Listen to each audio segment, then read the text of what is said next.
with all of the strength, power, and the feeling. Yeah. Holy, holy, holy. Come together, worthy, worthy, worthy, worthy, worthy. Holy, holy, holy. We should believe in each other's dreams. Ooh. Jesus left a long time ago, and he left us a book to believe in, but we still gotta hold on to learn. Yeah, yeah. Holy, holy, holy. Come together.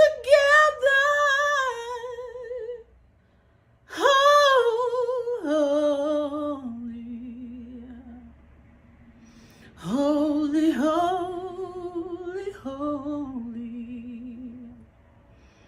holy. We can rock this foundation. Yes, we can. Can't you see us, brothers and sisters, talking about love, love, love, love, love, love, love. Yeah, yeah. Holy, holy, holy, holy.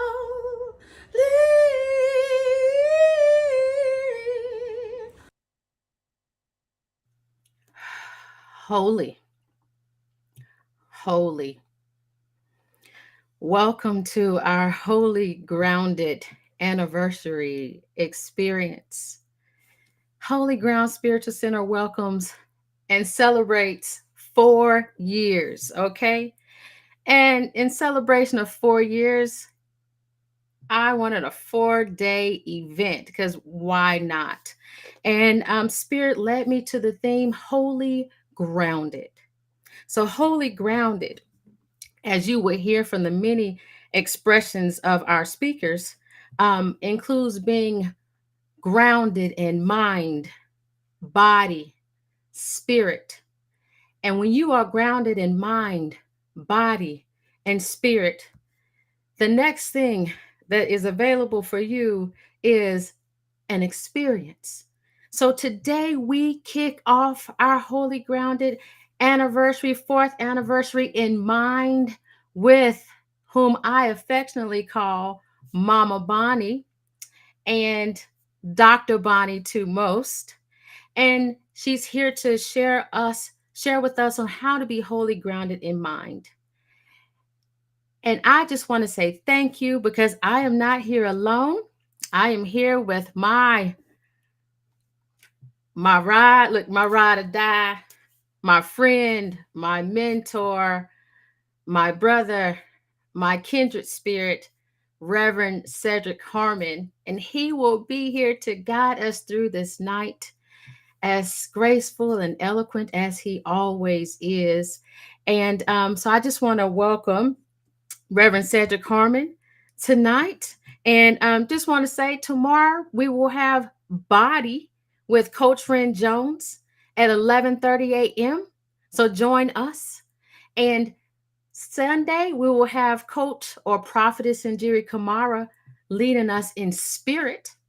And on Monday, we will have the experience because I'm always preaching and teaching about having your tribe, having your entourage, having your people, your community. So, guess what? I brought my people. I am bringing my people in whom I serve and whom I learn and whom we share ministry with and bounce things off of each other and share values when it comes to the ministry we do in this world. And we come in Monday at 8 8 p.m. Sorry, 8 p.m. to 9:30. That's kind of early for me, to 9:30 p.m. So we are looking forward to you joining us. I want to introduce Cedric and give him a proper bio because I know most of you all know him, but to those who are joining us for the first time, welcome to Holy Ground. Welcome, family. Welcome, friends. Welcome, Holy Grounders, members of Holy Ground. So, Reverend Cedric Harmon served as co founder and executive director for Many Voices, a Black church movement for gay and transgender justice, for more than a decade, helping people to connect the concerns of LGBTQ people and their families with the historic commitment of Black churches to liberation, freedom, and justice. He is currently a partner at the Management Center, working with social justice leaders to help build equitable, sustainable, and results driven organizations. Hey, who don't need a person like Cedric in their life or in their business? Welcome, my friend, my mentor. It's yours.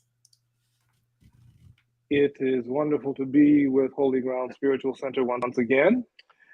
And thank you, Reverend Melissa McQueen Simmons, for that generous introduction and bio. Uh, Welcome, everyone. I am experiencing feelings of great delight and feelings of joy at the prospect of introducing a pioneer, a first in her profession, Dr. Bonnie Harrison, a well-known and dynamic licensed psychotherapist, educator, and trainer. She is known as a developer and facilitator of wellness-centered learning experiences for men, women, and gender nonconforming groups. Dr. Bonnie's training and healing models are designed to benefit members of diverse ethno-cultural, faith-based groups and organizations.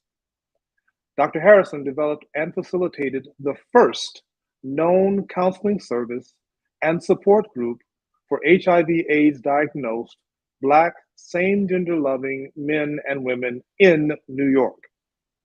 As a result, an early impact was made on disenfranchised groups through her advocacy, counseling, and grief work when few to no other options were available to them.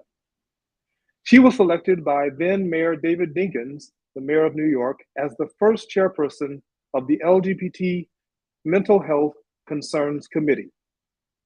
Dr. Bonnie has been recognized for her tireless groundbreaking work around whole health, wellness, cultural preparedness, and humility.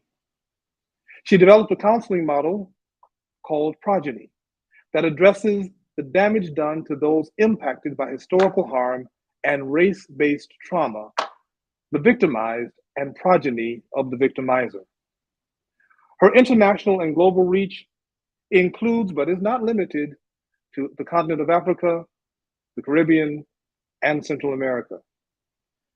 Dr. Bonnie is the founder of Sankofa Institute for Training and Integrative Services Incorporated. And not to mention, she created and directs and produces a theater performance titled Mommy Letters. It's an outgrowth of one of her therapeutic methods and employed in her clinical work. Dr. Harrison is fully prepared, well studied, holding a Bachelor of Arts degree from the City College of New York, graduating with distinction magna cum laude. She earned a Master of Science in Human Services degree from Southern New Hampshire University with a concentration and certification in mental health counseling and community and psychology. In addition, she is a certified chaplain. And Dr. Bonnie didn't stop there. She holds high-level recognition by being granted a Ph.D., an honoris causa in humanities, by the Healing Arts Chaplaincy and Ministries Incorporated. And in case you were wondering, yes, Dr. Bonnie Harrison is in private practice, focused on race-based, complex, and intergenerational trauma. We are so delighted at Holy Ground Spiritual Center to have in our presence this esteemed and well-prepared and gentle spirit, Dr. Bonnie Harrison. Now, before we get to hear from her, we get to hear music. We get to hear music by singer-songwriter Gail Houston. And following the selection, a bit of that selection, you will hear from the one and the only, my dear beloved friend, mentor, and guide, Dr. Bonnie Harrison.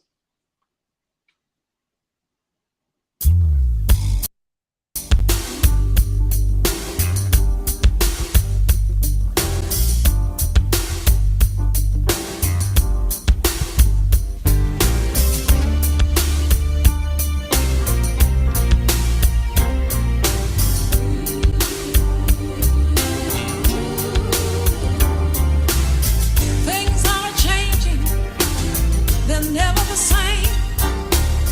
That's the way of life, and there's no one to blame. One day it's this, and the next day it's that.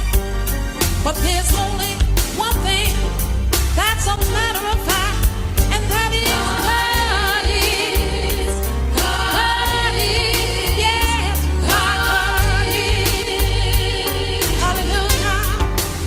God is, God is, yes, He is. Yes, my God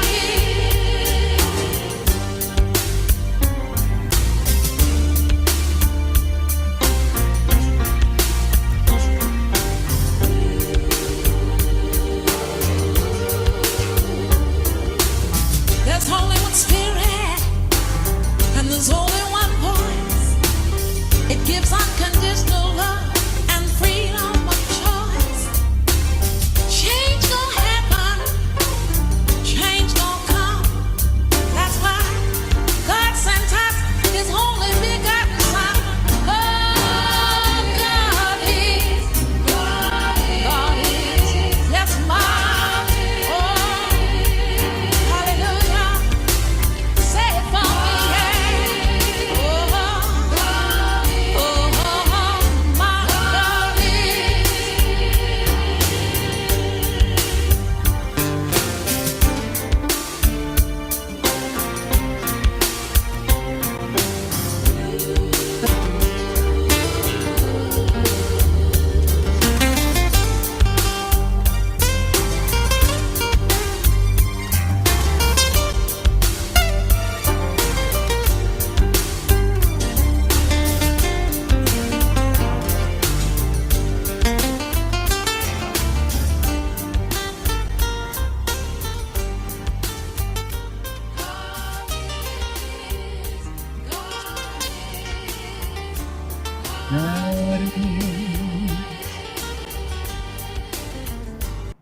Yes, God is.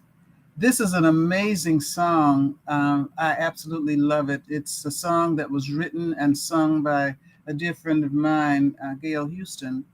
And it's a song that I can reference so many things around because it speaks, as far as I'm concerned, to our conversation tonight.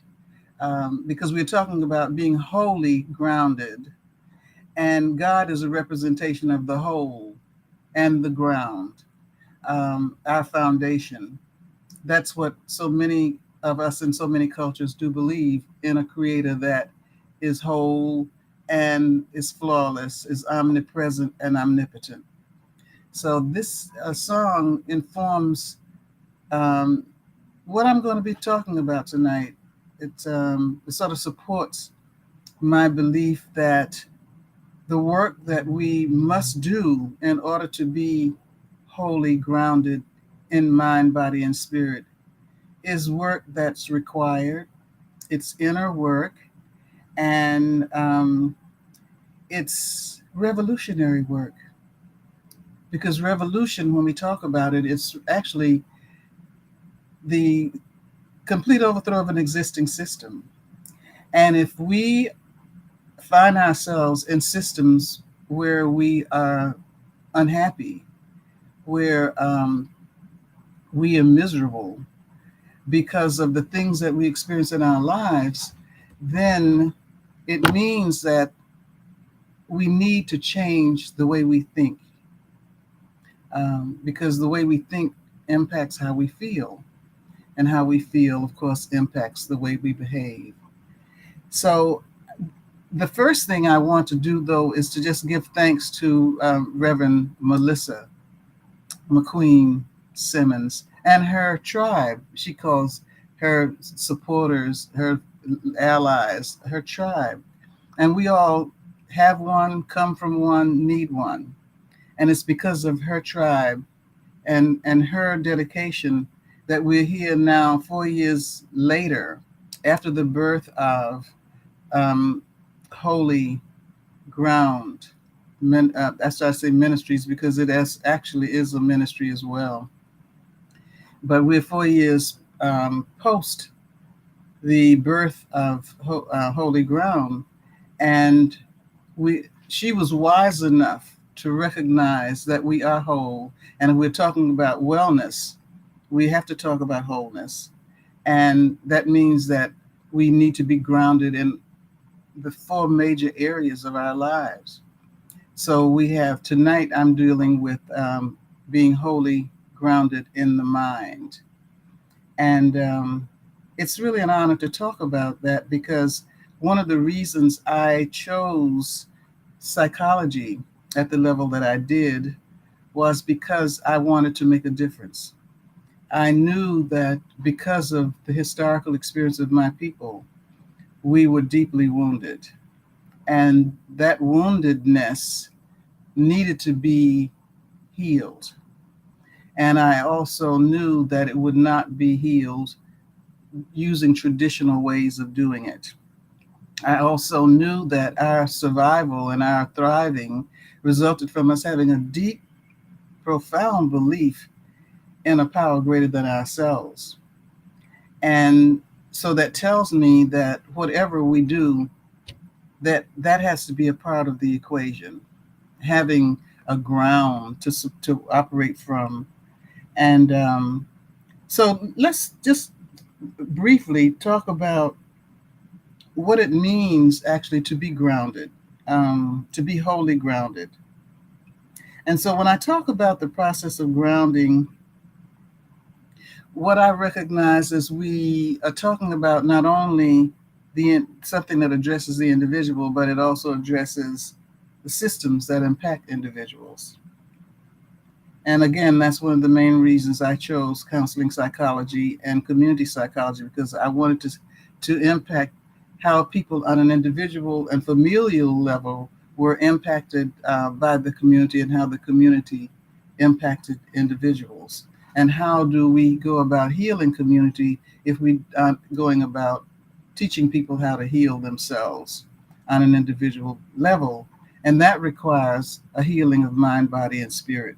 So we ask ourselves, well, first of all, what does holy mean? And it's interesting, the dictionary and Wikipedia will tell you that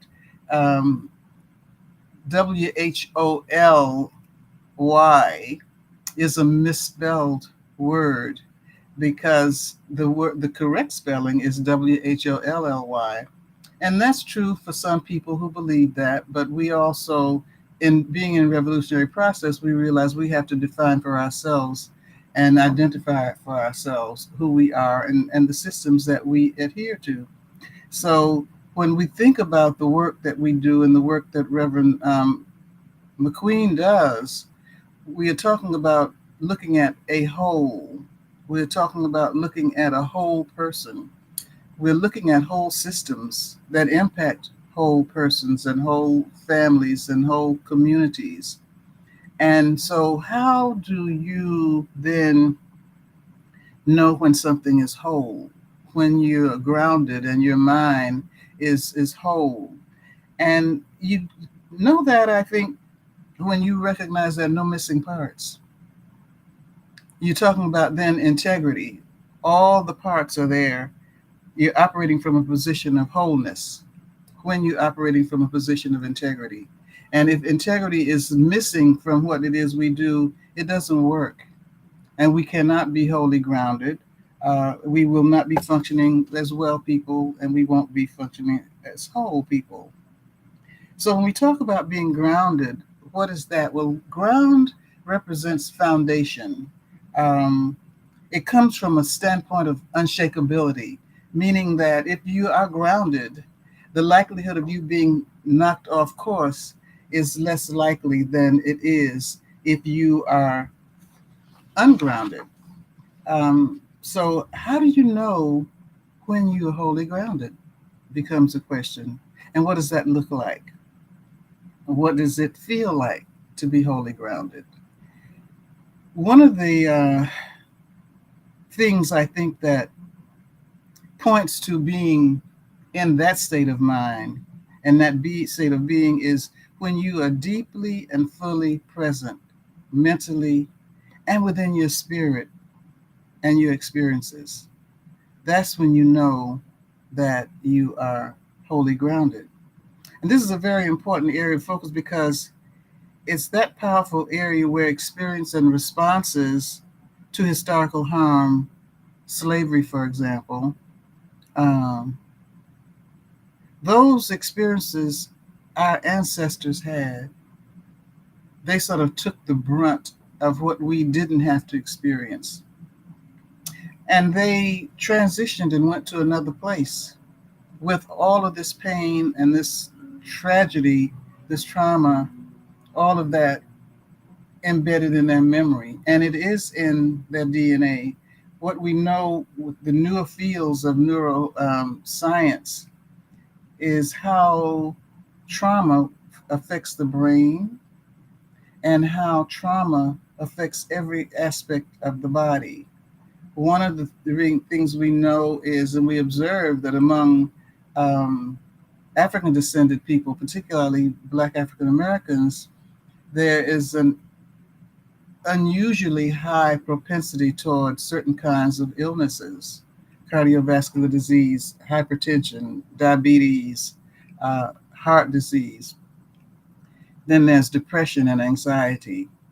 This is a commonality we find within our group. And when you look at those results, because they're results of trauma, we recognize that the individuals who have been impacted the most by this type of trauma are the ones that have these illnesses. So we know that the body actually keeps score of all of these abuses and all of these traumas that we've experienced. So you discover later on in life that not only do we find ourselves acting sometimes in our best interest, we also realize we act in ways that are not in our best interest. And we don't even understand why that is so. And it's because so much of what motivates us is happening on an unconscious level. And that means that information is not available to you in your conscious mind, but it impacts the way you think. I mean, the way you feel, the way you think impacts the way you feel and the way you behave. And when you look at a group of people that have been traumatized historically and still are, there are certain behaviors that you notice. And one of the things we notice is that there are patterns that continue to repeat in families. Over and over, we see the same sort of behaviors, the same decision-making process. And it's true for good things, and it's true for not so good things. Even in the Bible, there's a reference to these generational curses talked about. And so that's the biblical explanation for intergenerational trauma. And so we can say that it's a curse if we would liken it, but it's really trauma that we're looking at. And sadly, our trauma has been pathologized. It's been criminalized, when in effect, our responses to the way we were treated as an enslaved group of people were normal and natural responses. You're not supposed to be happy and act jovial and behave as though everything is fine when you're being enslaved and abused. So that's our history. And we have brought it with us through DNA, through our bloodline. And so in order to be wholly grounded in our minds, there's work that we must do. And we must do this work if we intend to, as individuals, be whole and well, but as families and communities, in order for us to be whole and well, we must do this work. And the primary work is inner child work. That wounded child inside of us historically has been making our decisions for us.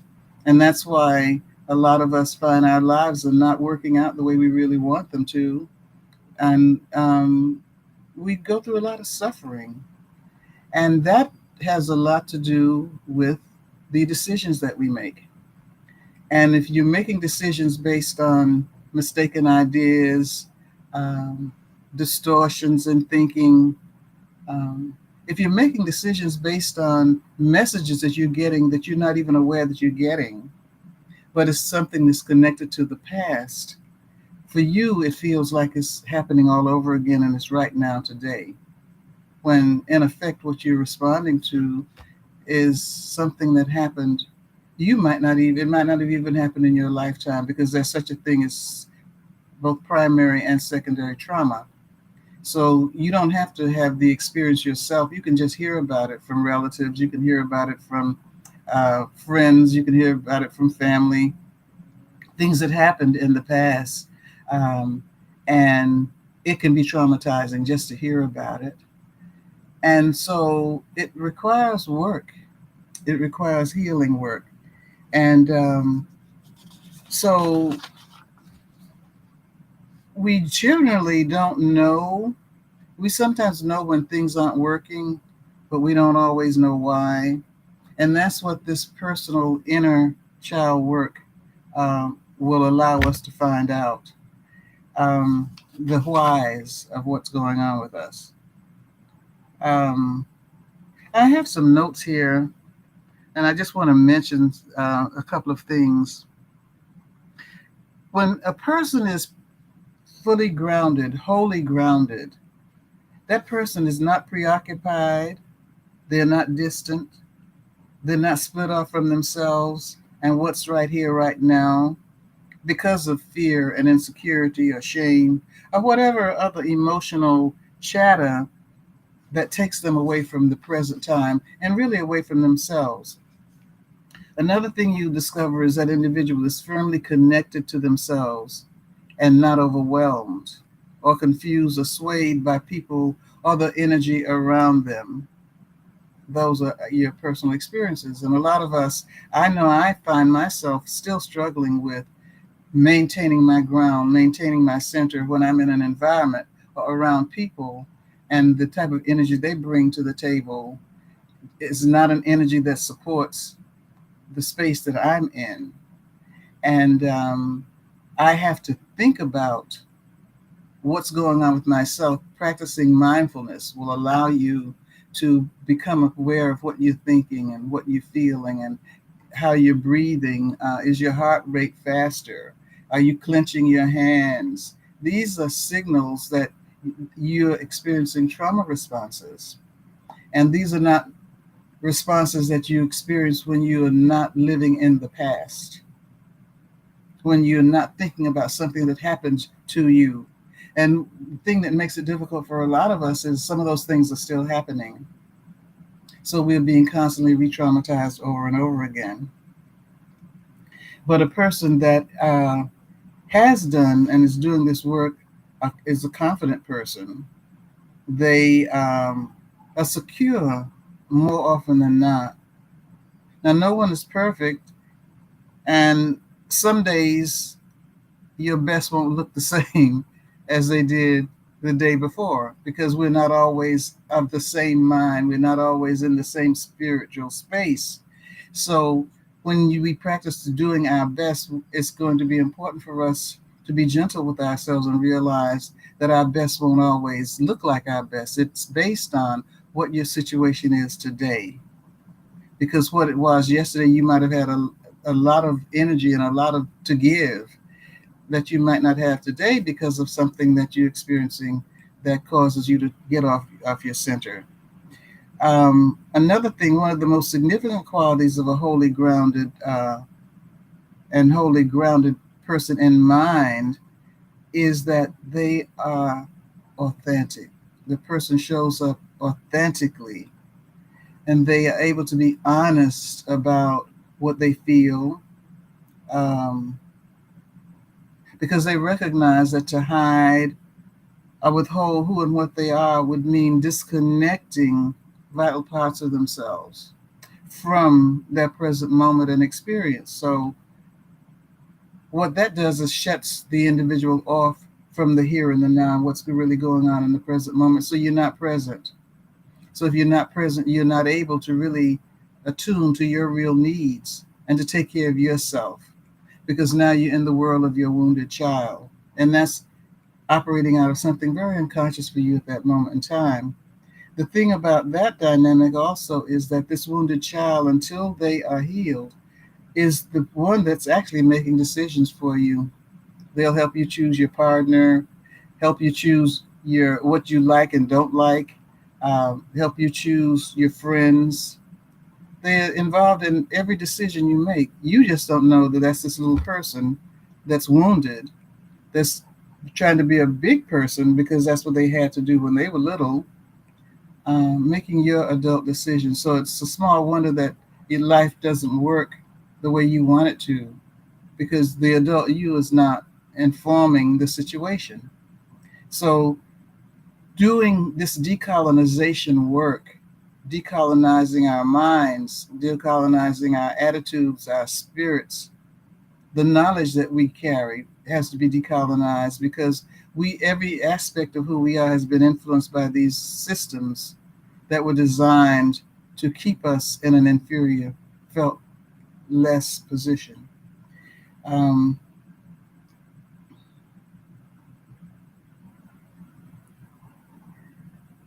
If you and when you find yourself, and this will happen, shutting down or sort of blocking certain feelings because it's just difficult. So we just don't want to feel unhappy. We don't want to feel what we feel when we have these feelings that are so disempowering. And what happens is we need to be taught how to shift those feelings, how to shift the way we are experiencing ourselves in the moment. And the way to do that is you have to shift the way you think. And that requires a process that you can learn. The beauty about the way we are wired is that we were created with unlimited potential. We have the potential to create the self that we want to be. And if you don't know that, though, you won't be about doing that. But these kinds of interactions that we're having tonight, people like Reverend McQueen Simmons, who has the foresight and insight to sort of understand what the situation is and realize that we need wellness and wholeness on so many levels. And unlike what we find in some religious, some particularly Christian, for example, settings, there is an interpretation of biblical scripture that doesn't always allow everyone that believes in God or a creator to feel fully self-expressed and to be authentic. And that requires people like Melissa McQueen, who is bold enough and heretical enough to recognize that the church needs something different. It needs to be able to see through different eyes. It needs to be involved in particularly areas that have to do with mental health. Because a friend of mine once told me, Gail did, as a matter of fact, that she was told by her archbishop that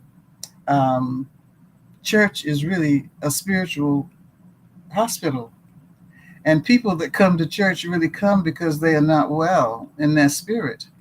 And but can you imagine going to the hospital and the doctor doesn't know too much about what's going on with you, and will prescribe some medication that really is not good for you. Sometimes you have to have 2 and 3 and 4 prescriptions before you get the right one. Well, we have to go through 3 and 4 different experiences, different ways of discovering who we are. And sometimes people say, well, I don't want to go to that church anymore. I don't want to go to therapy anymore because it didn't work for me, or they had a bad experience. And we are worth trying it again. If at first you don't succeed, try again. We can't allow discouragement to prevent us from moving forward and doing what we need to do. When it comes to being disconnected, not living authentically, what we are not thinking about or realizing too is that we are doing what we've been programmed to do, and that's to disempower ourselves. Because we're going to be ungrounded. And when you're ungrounded, you're not operating out of a whole. And then there's no such thing as being wholly grounded in mind, body, or spirit. So it means that we're going to have to do this work. We can observe, again, we talked about what it looks like to live inauthentically. It ends up with us being unwell in more ways than one, not just mentally and spiritually, but in our physical body and in our relationships as well. Let's see. I'm going to move on down to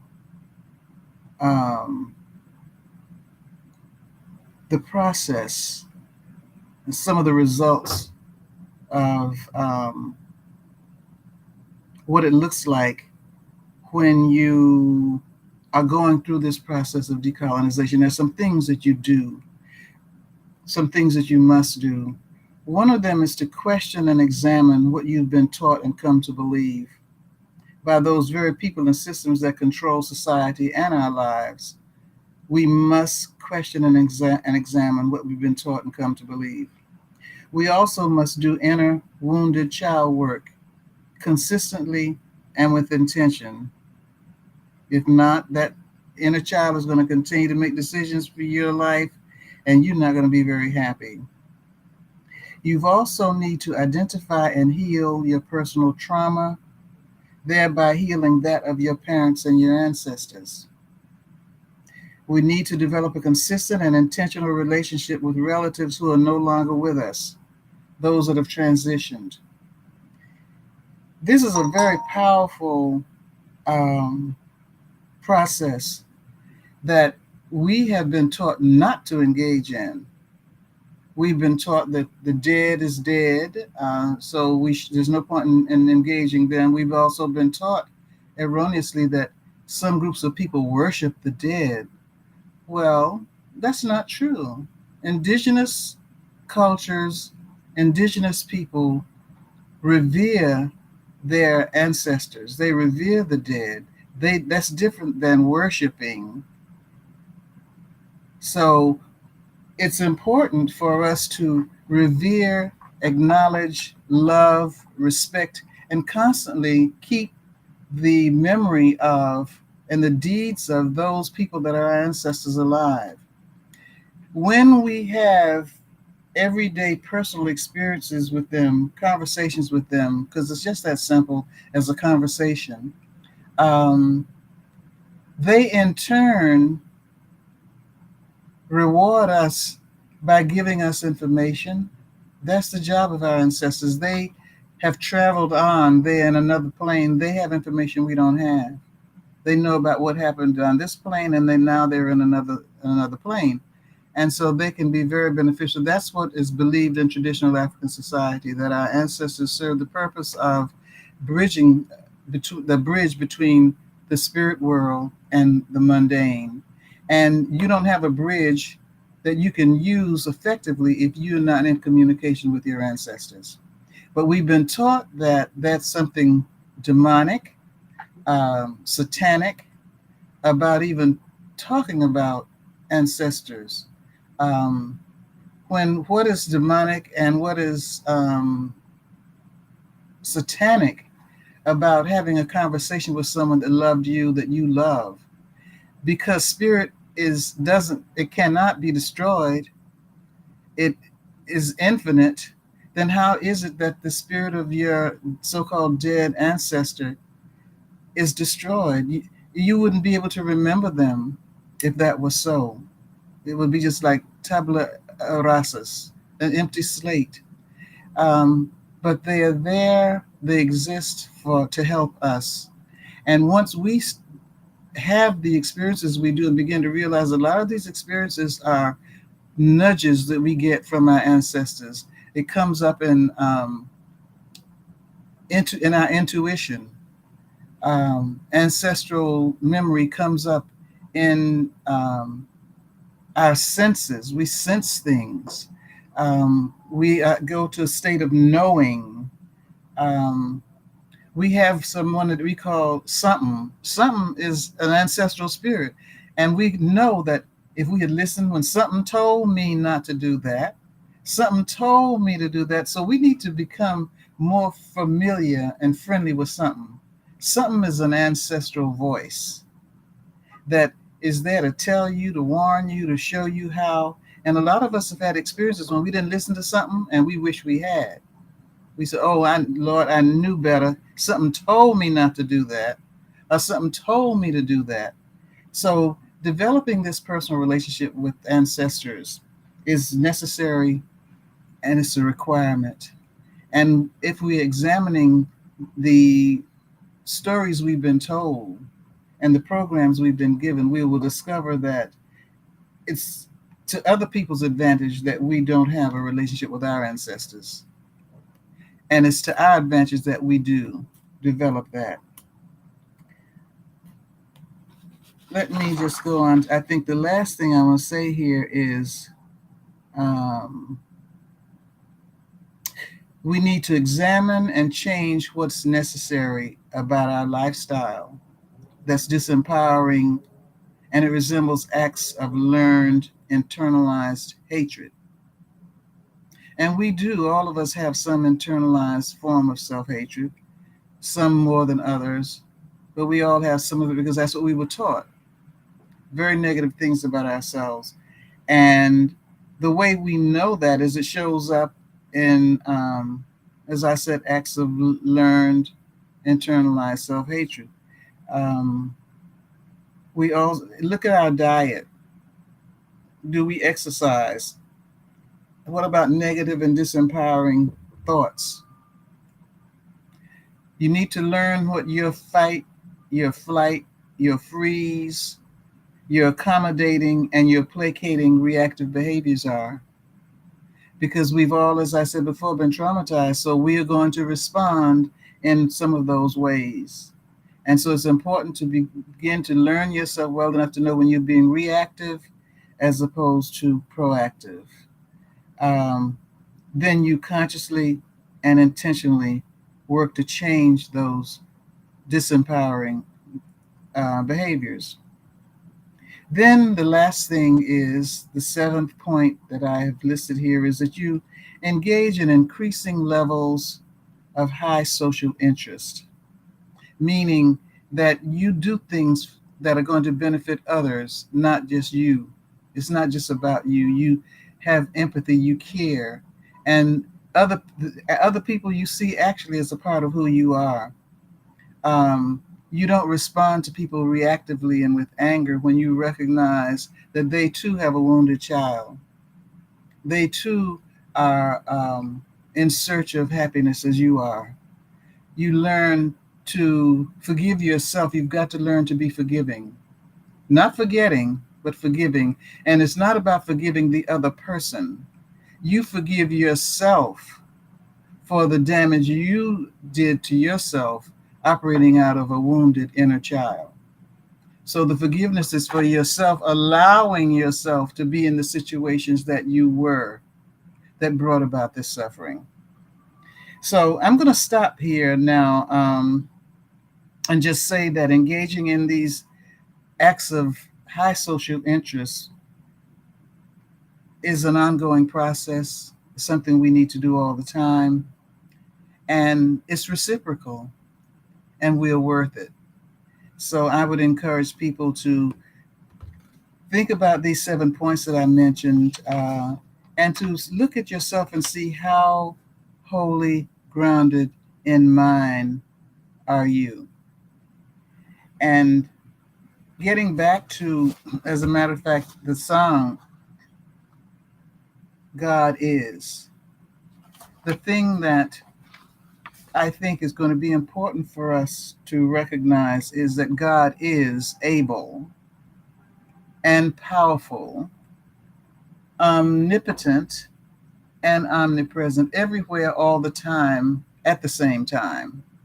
So having that kind of connection with a creator that powerful will allow you to be able to do this work. And it will allow you to begin to end your own suffering, because it results from our thinking and our living in the past. So I'm going to stop here. And as a matter of fact, the song God Is has the ending of it is very powerful too, because it talks about how one thing is just a matter of the fact, and that's that God is. There's no change in that. And if we know that God can be our ground, it makes it much easier for us to become wholly grounded in mind, body, and spirit. So I'm going to stop right here and see if there people might want to have something to say. I've talked for that. It seems like 1,000 hours. Nowhere near 1,000 hours and nowhere near enough for my ears. Thank you so much.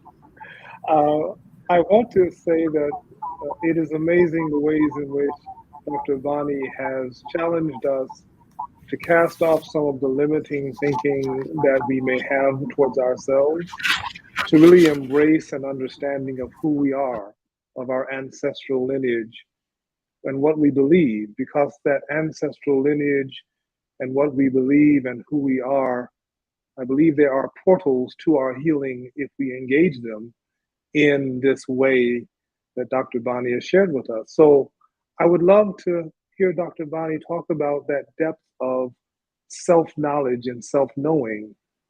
In essence, working towards self-mastery. Is that what you're suggesting in some ways? That self-knowledge, self-knowing, and self-mastery? Yes. In order to arrive at the station of self-mastery, it requires a knowledge of self. And that requires some deep diving, deep digging. It's scary, it's ongoing, and it can be expensive too if you engage therapists, for example. I'm one of the few, I think, therapists in the world that charge the fees that I charge, but I want my people to be able to access what I have to offer. So the money is not the primary focus for me. And I'm always provided for somehow. God just provides for me, and I'm so grateful that I live my life the way I do, and being in service to others. But you're correct.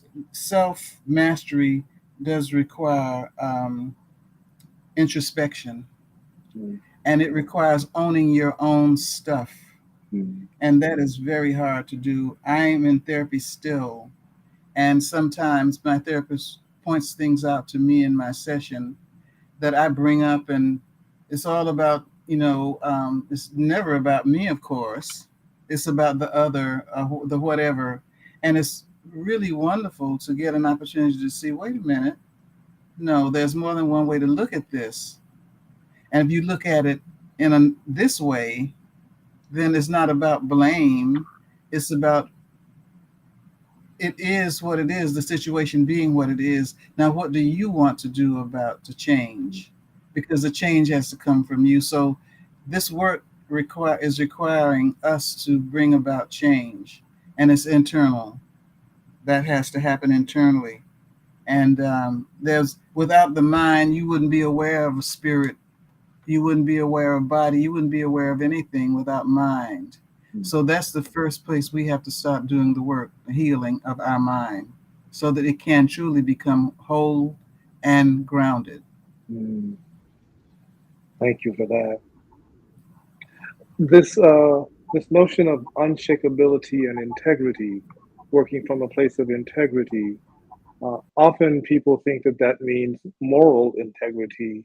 But what would you say about what is it that personal integrity that causes us to be able to stand in some sense unshakable and grounded? Well, remember, I talk about the fact that the whole of us is not just predicated based on what we know, not based on our consciousness totally. We have an unconscious, we have a subconscious, we have a superconsciousness. There's superconsciousness. And that's when you're getting closer to God consciousness. And that is how we arrive. We go through this process through meditation and taking our consciousness to different levels of awareness. But the work requires that we investigate what's going on an unconscious level. And some people say that, going to church and prayer, talking to their pastor is what they need. And that is a very powerful approach. But since we are whole, there is just no pastor that knows it all, that most pastors are not trained in mental illness, not trained as mental health professionals or substance abuse counselors. They're just not. But they are able to use biblical scripture as a way to point you to another way of looking at things. And I think that is important, as well as our other interventions. So I know ministers who will tell their parishioners that one thing, they're not as a therapist, and that they think that a person could benefit from being in therapy.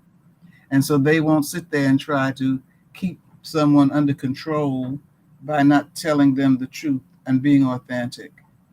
And sometimes being authentic for you means that if you're in spaces, even if they're religious or spiritual spaces or relationships or loving spaces, but if you are not getting your needs met at the level that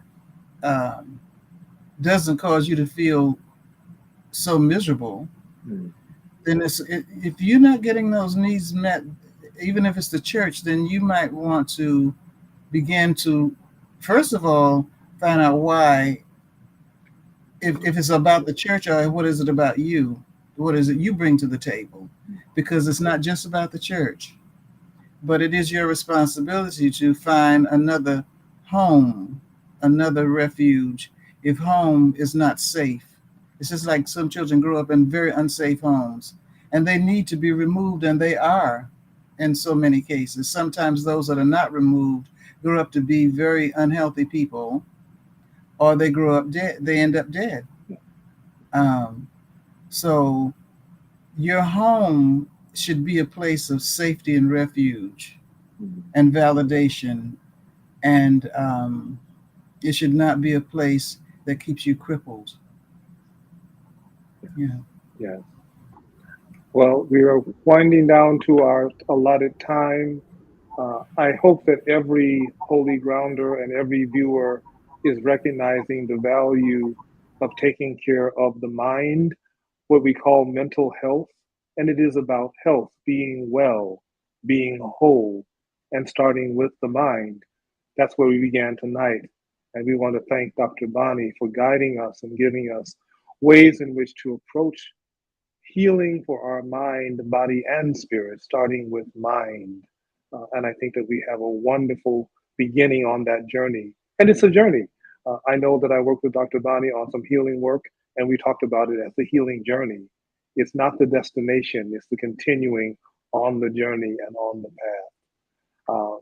So I want to invite you, our listeners, to join Holy Ground tomorrow morning at 11:30 for Holy Grounded in Body with Coach Ren Jones. That's tomorrow morning at 11:30 a.m. Eastern Standard Time.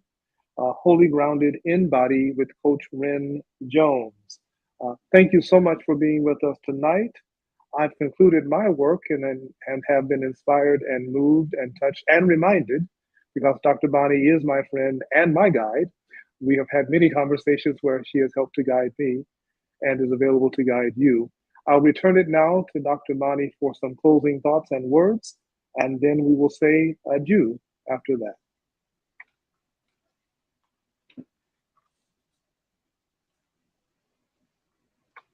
Reverend McQueen is going to play the other part of God is. I think it's a good thing for us to close out on just the words alone, because it talks about how really there's salvation for everyone. It doesn't matter what your religious belief system is, where you are from. It doesn't matter if you are, how you identify. It's a very revolutionary song, and she created this song years ago, and it's appropriate until today. And the work that we have to do, to me, is informed by this kind of music, this type of mindset that's sort of based in something stronger than ourselves. I think the thing that causes us to be scared so much and don't do the work is because we think we have to do it by ourselves, and we really don't know how and don't think we have the skills. So knowing that we have that connection, that God is always there and all powerful, it's along with ancestors. I don't see how we can lose. We can't. So I thank you all for having me, allowing me the opportunity to have this conversation, even though it's an abbreviation of a workshop that I do, actually, a class I teach. But I just wanted to get some of the most salient points out to the audience tonight. And we can take it from there, because there'll be 3 other events that people are going to gain so much from. I do know that Pastor Njeri Kamara is a dynamite person. And Sangodar, I love her. I'm in love with that person. So, and you know I love you too, Reverend Cedric. So I'm at home. I felt good being here tonight, and I'll see you again. We will see each other again. And did you know, our listeners, that you can give and support Holy Ground Spiritual Center, donating right from your phone by texting GIVE, that's GIVE, GIVE, to 980-326-5001. You can support this wonderful effort by giving, again, texting GIVE, GIVE, to 980-326-5001. We'll see you tomorrow morning. Bye-bye. Good night.